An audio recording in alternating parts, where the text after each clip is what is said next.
মুম্বাইয়ের সেই সড়ক দুর্ঘটনার খবর ছড়িয়ে পড়ার পর থেকেই সোশ্যাল মিডিয়া জুড়ে শুরু হয়েছে তুমুল আলোচনা।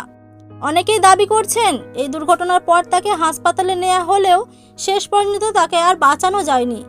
আর এই খবর সামনে আসতে ভেঙে পড়েছেন তার সহশিল্পী ও ভক্তরা।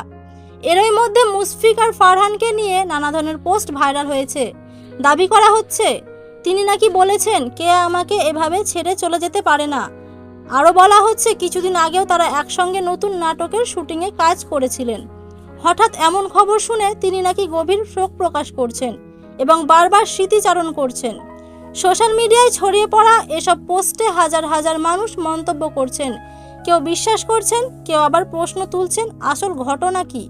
আর যত সময় যাচ্ছে ততই বাড়ছে ঘটনাকে ঘিরে রহস্য ও আলোচনা। এবার দেখার বিষয় এ বিষয়ে আর কি সামনে আসে, কেন হয়েছিল এই ঘটনা। ততক্ষণ আপনারা সুস্থ থাকুন এবং সচেতন থাকুন। ধন্যবাদ।